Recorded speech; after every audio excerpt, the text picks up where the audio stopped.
Welcome to Becky's Homestead. Building your own house and having no mortgage is a huge part of being a homesteader. When I was 42 years old, I left the rat race suburbs, moved to the country, and built this log cabin all on my own. If I can do it, you can do it. And I'm going to show you how right now. The beginning of the journey. I paid to have an acre cleared because I wanted to get right to it, and the log cabin kit was being delivered soon. There was no way we were going to be able to clear enough land on time before the log cabin kit was coming. I only had an acre cleared because I wanted to save as much money as I could because we were going to need it for the house. In order to unload your log cabin kit from the semi-truck that delivers it, you have to rent a forklift. That is up to you to do. So here's the forklift I rented. It's this big, gigantic forklift. I couldn't believe it when the man brought it over. You just can rent this for a weekend or a week or whatever. So, and they just deliver it to your property, to your house, whatever. So here it comes down the road, and it was so huge. And the man basically just tosses you the keys and leaves. But I did have to ask him how to work everything, and he quickly showed me. And he said, well, just go ahead and practice, and off he went. So here I am practicing how to work the big, gigantic forklift. Thankfully, when the log cabin kit was delivered, the truck driver who you see here in the forklift, he unloaded the kit for us. He knew what he was doing. It obviously wasn't the first time he unloaded a kit, so I happily let him take the helm. Well, here it is. When it's all said and done, here's the house unloaded, the man has left, the forklift has been picked up, and here's your house sitting on the ground. It was so overwhelming and so intimidating. I had to just look at this pile for 3 days in order to wrap my head around it before I could get started building the cabin. Here is a picture of the log cabin foundation. It's 22 by 38. It's a very small cabin. So thankfully it wasn't, too overwhelming to dig the footers. It was definitely doable. It took a while, but we managed to do it. And as you can see to the left is all the logs that are now covered up with the tarp. They had to sit on the ground while I built the foundation. And you can see there's a pile of sand in the foreground here because I was mixing the cement by hand in a little tub, and then I would lay the cement block. I would mix up just enough cement to where I could just work for several hours because then I would get so tired I'd have to take a rest. And you can't take a rest while there is cement in the tub because it'll just harden in there and you'll waste it. So I got really good at judging just how much, to mix up. Actually, it was a half a bag. I would mix a half a bag at a time. So it's cement, lime, and then this white sand you see there. Also, you can see in the back right-hand side of the picture is the tent we were living in while I was building the log cabin. And we had so many people driving by and looking, and I call them gawkers, that I had to put that little plastic piece of tarp up in front of the tent just for a little privacy. Here's another view of the foundation. You can see down the center, I had to do piers. And then the box sill is going to go down the center there, and then the floor joist will go in. You'll see in just a second.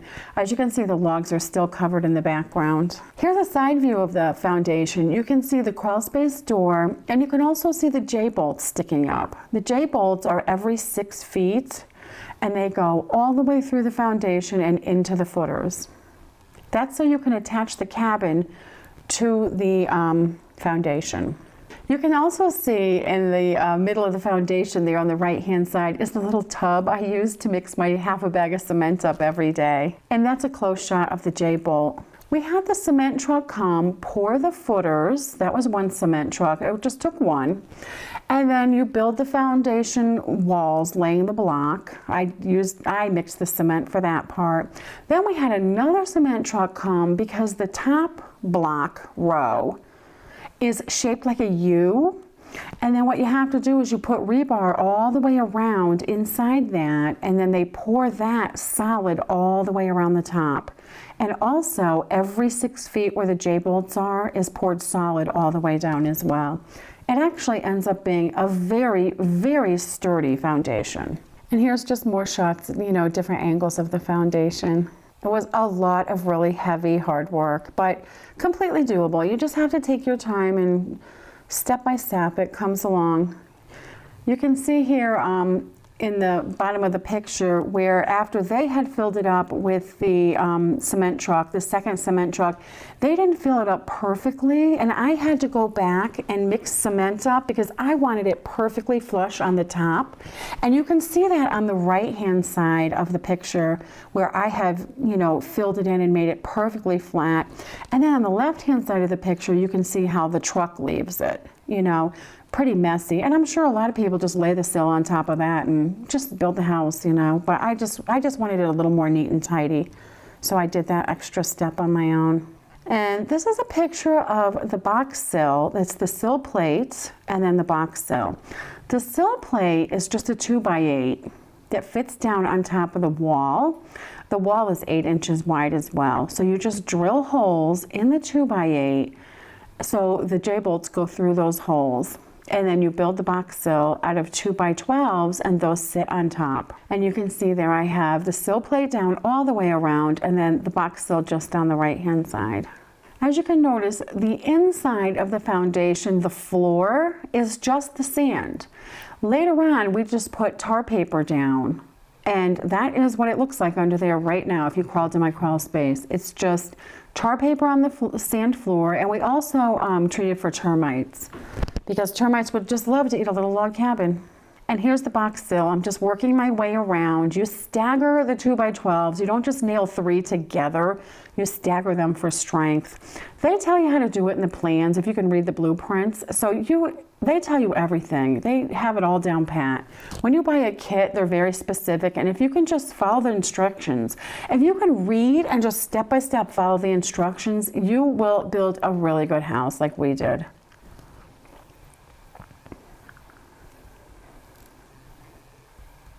These are just more pictures, more angles. Here I have the box sill down the center columns. You can see that now.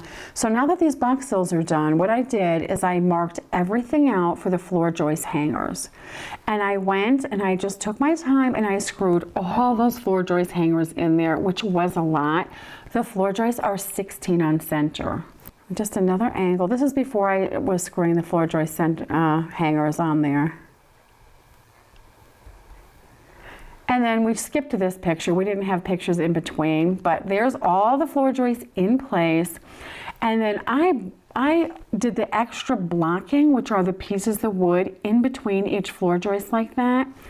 And that wasn't called for on the plans, but I just did that because that stiffens the floor up and just makes it extra sturdy and stiff, which, I wanted that. So less squeaky and whatever down the line. And then on top of all those floor joists goes the OSB tongue and grooved subfloor, which was very, very hard to put down. I thought that would be so easy to put that down, but it was extremely frustrating. I couldn't get the tongue and groove part together, and it was super heavy because it's 3/4 inch thick. It was super heavy. That was just such an exhausting, hard, frustrating job, but I managed to get it done bit by bit, but that was harder than laying the block and doing the box sill and everything else. For me anyway, for everybody's different. For some people that might be easy. This is just, more pictures of the subfloor going down. More pictures of the blocking. Oh, and there we go. All the subflooring is down, and I have started on the first row of the logs. How the logs go is there's numbers, and each log goes in a very specific place. There's only one place the log can go. So you have to be able to read the plans and, make sure you get the right logs in the right place. Every row, which it goes all the way around the whole perimeter, has to be laid down. You can't build one whole wall and then the next whole wall and then the next whole wall. It's row by row all the way around because they're interlocking. So there it is. You can see how nice and white some of the logs are, and then some of the logs are brown because they're so weathered. They were like on top of the pile and exposed to the weather more. They all came very white though in the beginning. Of course, I had to sit down and rest a lot and also just think about what I was doing because, you know, I'm a first-time log cabin builder. But it's okay, that's the beauty of it. You can see, I think I'm holding the plans in that picture.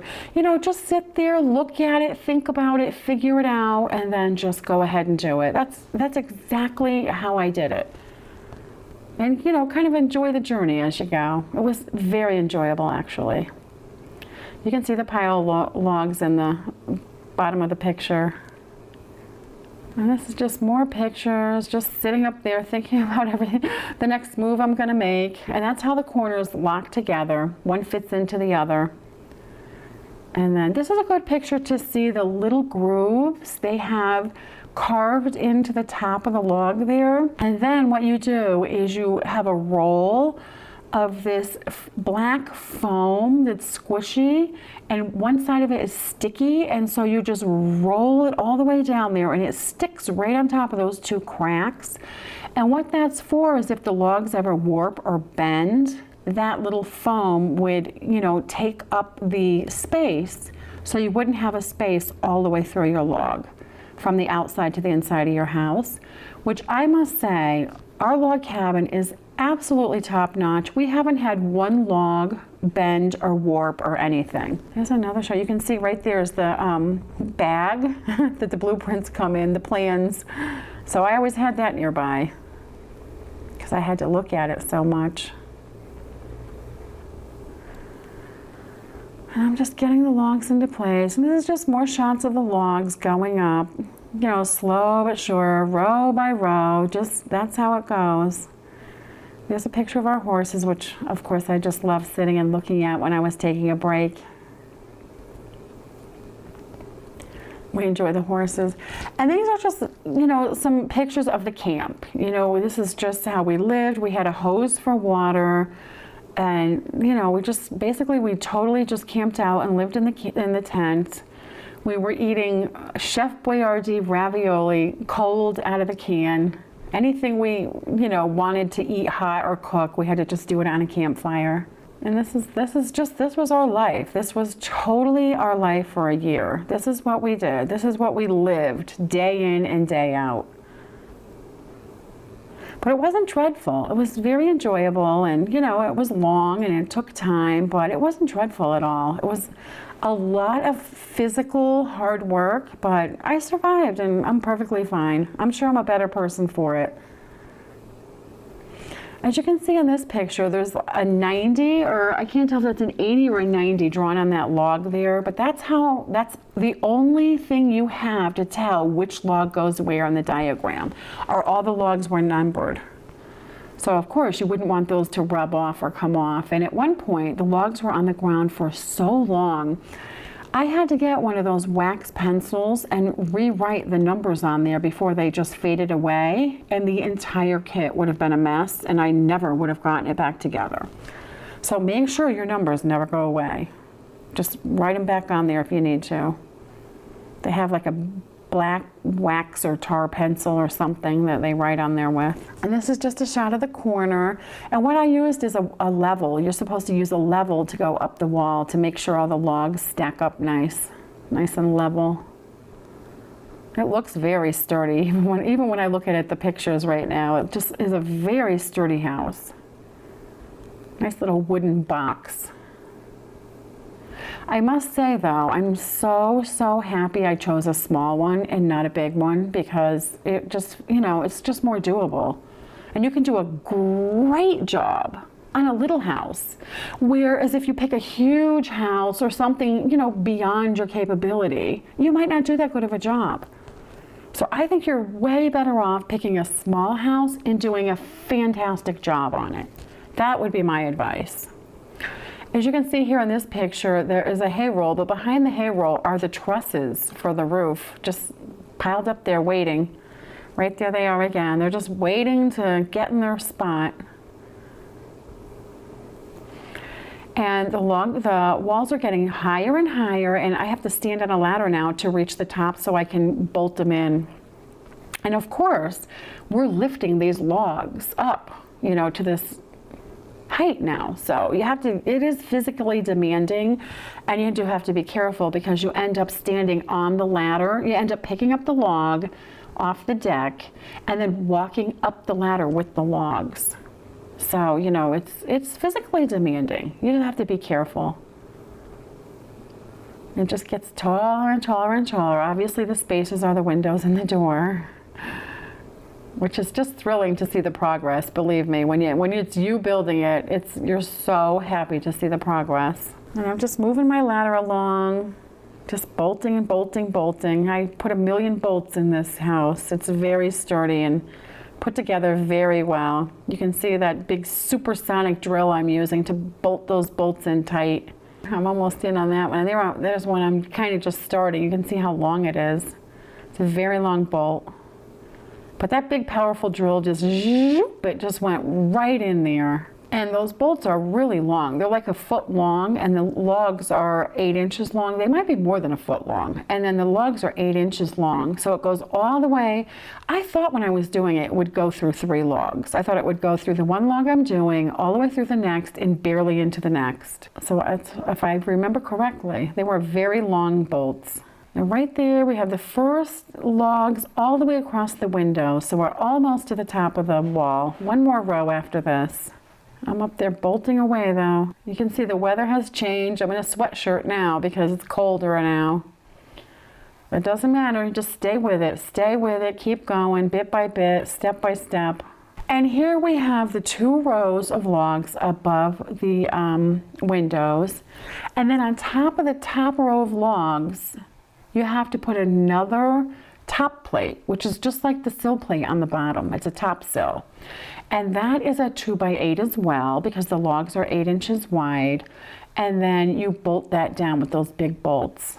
And then what I did is I went along the top on both sides of the house and I marked out where the trusses go. And the trusses are 2 foot on center. So I went down the whole length of both sides and marked out where every truss had to be. Then I had some friends come over and help me put the trusses up. And since it was already marked out, they got all those trusses up in one day. 1, 2, 3. They did it so fast.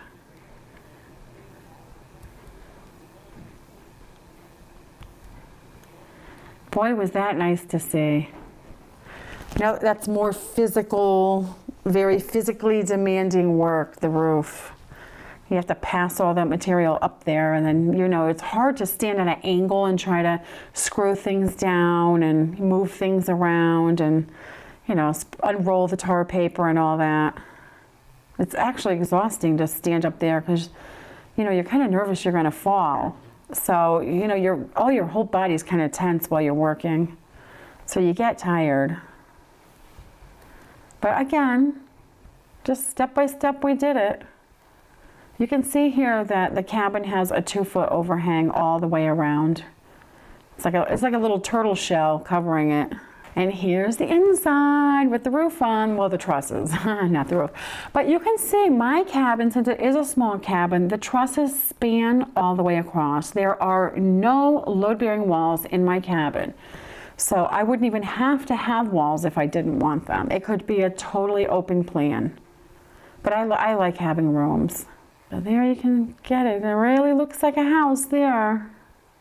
And here I am up there with my safety rope because the tin is coated in oil so the machine can pull it through to crimp it. So that tin is so slippery. You feel like you're standing on ice on the side of a mountain on slippery ice. So I have to have my little rope just in case I slip, I could catch myself before I slid off the edge. But I didn't. I never did. I'd slip and slide, but my rope saved me. All right, here we are. We moved from the tent into the cabin. Thank God. Oh, it was just so good to be inside, spread out, have a little room. We got our stuff out of storage, so we didn't have to pay the storage bill anymore. We wanted to do that just as fast as we could. And I just had to hang some pictures up so it felt a little more homey. I was sick of the tent. Those are just pictures of my animals. some of my little knickknacks I got out and put up just so I could enjoy them and feel a little more homey. That's a door I built. I wanted to separate the front of the cabin, the living room kitchen area, from the back where we slept, just for privacy, because a lot of people were coming by to see the cabin, and I just, I could close that door and just have a little more privacy. And then first thing I did was tile the bathroom, because obviously we wanted a bathroom so badly after living in the tent for a year. So I just tiled that bathroom and then laid out the plumbing. Drilled all the holes and laid it all out where everything was going to go. Because the main thing is working. Just keep working, keep going.